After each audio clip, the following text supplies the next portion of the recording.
एक आदमी भगवान में विश्वास नहीं रखता था।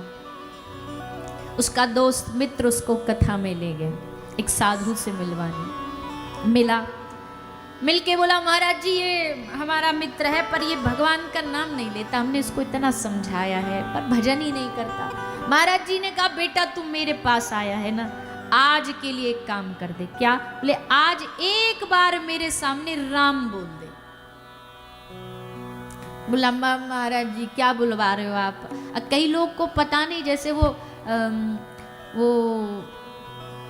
बैल लाल कपड़ा देख के नहीं बिदकता, वैसे कई लोगों को राम नाम की एलर्जी है, कुछ भी बोल लेंगे। एक अम्मा थी हमारे ब्रज में, डोकरी अम्मा, सुबह जाने वाली थी, मतलब उनकी विदाई हो रही थी। अब जाने वाली वाने कभी जीवन में राम नाम नहीं बोला, तो सब लोग इकट्ठे होकर के बोले चलो अम्मा कम से कम लास्ट में अंतिम क्षण में तो राम राम बोल। एक बोलो अम्मा राम राम बोल, तो बोली ब्रज भाषा में, बोली मुंह पे ना बोलो जाए। बोला अरे अम्मा बोल दे, सवरे जीवन ना बोला तूने, आज तो बोल दे। बोला मुंह पे ना बोलो जाए। एक आदमी बोला देखो हम बुलवाते हैं। वो बड़ी चतुरता से आया, चतुराई से। बोले घी सीधी उंगली से ना निकले तो टेढ़ी करनी पड़ती है। तो बोले अम्मा अम्मा कह रही मुंह पे ना बोलो जाए, मुंह पे ना बोलो जाए। वहां ने कही अम्मा तो पे कहा ना बोलो जाए। अब जब आदमी ने सोचा हम ऐसे पूछेंगे तो अम्मा बोलेगी मुंह पे राम ना बोलो जाए, तो राम निकल गया, काम बन जाएगा। तो वहां ने कही अम्मा बता तो पे कहा ना बोलो जाए। तो डोकरी अम्मा बोली बेटा तू जो बुलवानो चाहे वो ना बोलो जाए। तो ये वो लोग हैं जिनको भगवान के नाम से एलर्जी है। कई लोग इस दुनिया में होते हैं उनको साधु के वेशभूषा से ही एलर्जी। संत नाम सुना तो बिदक जाते हैं, ये बाबा जी कुछ नहीं होते। पता नहीं क्या उनका बाबा जी कौन से भैंस खोल लाए, कौन सा उनका कुछ पैसा धन उन्होंने लूट लिया है, पर खुद ही मन पता नहीं संतों से, भक्ति से, कथा से एलर्जी रखते हैं। कथा जहां होगी वहां टांग अड़ाएंगे, जबरदस्ती अड़ाएंगे। सहयोग तो देना छोड़ो और उल्टा बीच में रास्ता में टांग और अड़ाएंगे। तो महाराज जी के पास वो जो भक्त मित्र अपने को लेके गया, तो उसने जाके बोला भैया एक बार बोल दे राम। तो बोलने की उसकी इच्छा तो नहीं थी, पर अब महाराज जी ने भी घेर ही लिया उसे। तो घेर लिया तो सोचा अब तो बोलना ही पड़ेगा। तो बोला अच्छा ठीक है महाराज जी, लो बोल दिया हमने राम। जैसे बोला राम, महात्मा जी बोले बस बन गया काम। अब बेटा बस हमारी एक बात याद रखियो, जब भी तो से कोई पूछे कि एक राम नाम के बदले में क्या चाहिए, तो कुछ मत मांगना, उल्टा उन्हीं पे डाल देना कि जो एक राम नाम के बदले मिलता हो वो दे दो, ऐसा बोल दे। बोला ठीक है महाराज जी। चला गया, मृत्यु हुई। मृत्यु उपरांत चित्रगुप्त लेके गए, यमराज जी ने रजिस्टर खोला, इसका हिसाब पूछा। बोला बताओ भैया पुण्य क्या पाप क्या? बोले महाराज पुण्य तो एक भी नहीं है, पाप ही पाप है। हाँ बस एक है, इसने जीवन में एक बार राम बोला था। तो यमराज जी ने कहा, बोले भैया एक राम नाम तूने बोला है, पुण्य कम है पाप ज्यादा है, तो पहले पुण्य का हिसाब कर लेते। बता तुझे राम नाम के बदले क्या चाहिए? सोई महाराज संत की बात याद आ गई। यमराज जी से बोला एक राम नाम के बदले जो मिलता वो दे दो। अब तो बेचारे यमराज जी भी कंफ्यूज हो गए। क्यों? क्योंकि ऐसा तो आज तक किसी ने मांगा ही नहीं कि एक राम नाम के बदले जितना मिलना चाहिए मिलता हो वो दे दो। तो बेचारा यमराज जी कंफ्यूज, बोले कौन बताएगा एक राम नाम के बदले क्या मिलना चाहिए? बोले ब्रह्मा जी के पास इसको लेके चलो, वो बताएंगे। तो यमराज जी ने उसका हाथ पकड़ा, हाथ पकड़ के ब्रह्मा जी के पास ले गए। वो ब्रह्मा जी एक नया केस आया है, वहां की वकालत में भी तो नए नए केस आते रहते हैं। बोले एक नया केस आया है, हमारे ब्रह्मा जी कह रहा है एक राम नाम के बदले जो फल मिलता है वो दे दो, बताइए क्या दें इसको? बेचारे ब्रह्मा जी की भी खोपड़ी घूम गई। ब्रह्मा जी भी बोले भैया हम तो सृष्टि रचने वाले हैं, हमने रच दी दुनिया, हमें नहीं पता राम नाम के बदले क्या मिलता है। एक काम करो, जो राम नाम लेता है उसके पास चलो। राम नाम लेने वाले कौन है? अभी बताए ना थोड़ी देर पहले, महादेव के पास लेके चलो।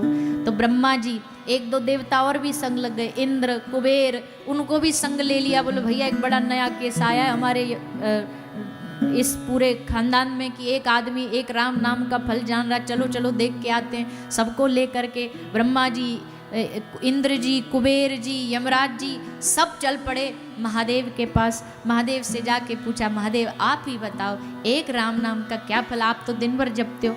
महादेव ने कहा देखो भैया, हमारा काम है राम नाम जपना, क्योंकि हमें आनंद आता है। हमने कभी फल की तरफ तो ध्यान ही नहीं दिया, गौर ही नहीं दिया। तो हमको नहीं मतलब राम नाम से क्या फल मिलता, हमारा काम है राम नाम जपना, सोई हम जप रहे हैं, सोई हम जप रहे हैं।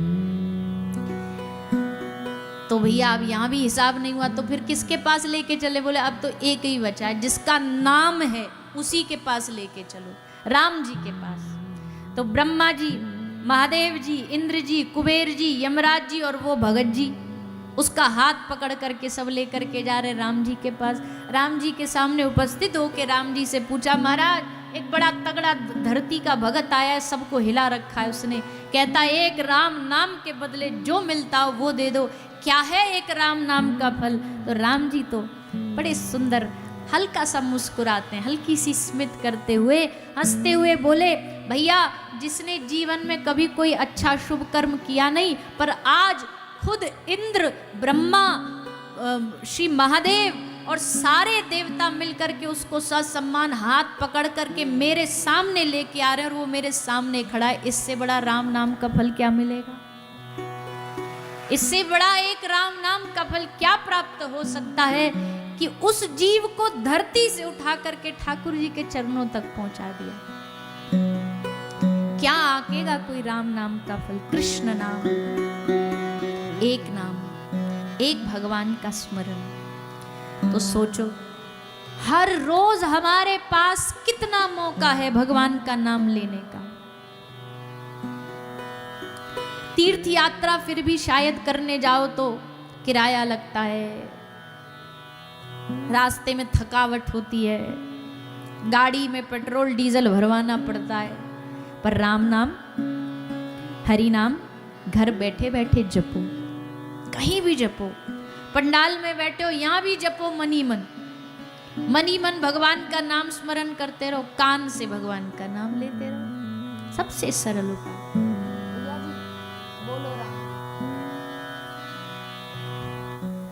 कहीं भी किसी भी समय भगवान का स्मरण। तो आज हम आपको यही आप सबसे निवेदन, अभी तो खैर कथा थोड़ी सी और बाकी है, पर आरंभ में ही याद आ गया तो हम आरंभ में ही बोल दिए। वैसे तो विश्राम में मांगते हैं सबसे कि भाई 7 दिन कथा सुनिए, तो कुछ तो दक्षिणा व्यास जी को देनी चाहिए, देनी चाहिए कि नहीं देनी चाहिए?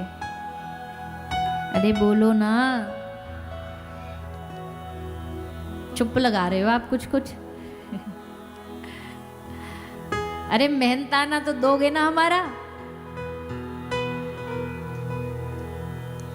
हम ऐसे ही विनोद में बोलते हैं महाराज जी कि इस दुनिया का सबसे खतरनाक काम है कथा करना।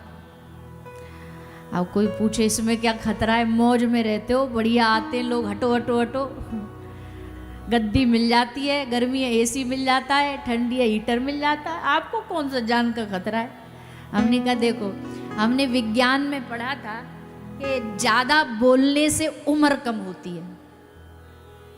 अब हमसे पूछो, हर दिन 3 घंटे तो हमको लगातार बोलना ही बोलना है। सोचो आज से नहीं 7 साल की उम्र से बोल रहे हैं तो कितनी उम्र कम हो गई हो गई। तो जान हथेली पर रख करके हम आपको कथा सुना रहे हैं, है ना? जान को खतरा, जीवन कम हो जाएगा, इससे बड़ा खतरा क्या है? फिर भी हम सुना रहे हैं, तो इसके बदले में कुछ तो दोगे।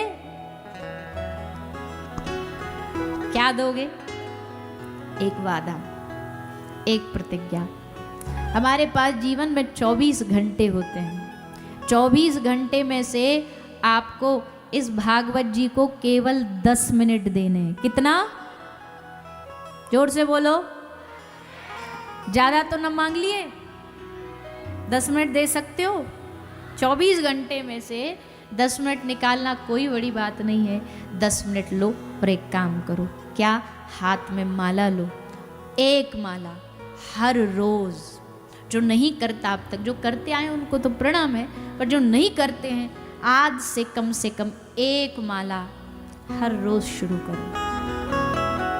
मंत्र कौन सा?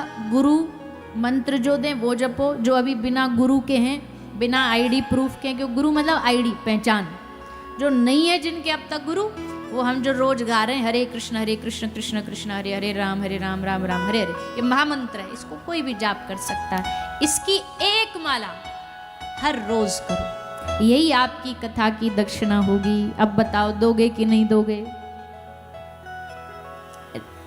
दोगे तो हाथ उठा के बताओ। बस आप इतना दे दो, हमारी कथा सफल हो जाएगी, हमारा मेहनताना निकल आएगा। क्योंकि भैया भागवत 7 दिन सुनो, 7 महीना सुनो, 7 साल सुनो या 7 जन्म सुनो, अंत में निकला यही परिणाम, राम से बड़ा राम का नाम। जपना तो भैया आपको ही पड़ेगा, मेहनत तो आपको ही कर, हम तो बस बता सकते हैं, कह सकते हैं, बाकी दवाई तो आपको खुद ही लेनी पड़ेगी। और जब तक दवाई लोगे नहीं, बीमारी ठीक नहीं होगी। अब बुखार हो रहा हो और आप पैरासीटामोल ला के सामने रख के उसकी आरती उतारो, देवी हमें ठीक कर दे, माला पहनाओ, उसको चंदन लगाओ, तिलक लगाओ, तो थोड़ी बीमारी ठीक हो जाएगी। बीमारी कैसे ठीक होगी? लेने से। वैसे ही कथा सुन ली, जय हो महाराज, हाँ जी कर लिया, तालियां बजा ली, इससे सफलता नहीं। कल्याण कब होगा? जब दवाई लोगे। दवाई क्या है? भगवन नाम।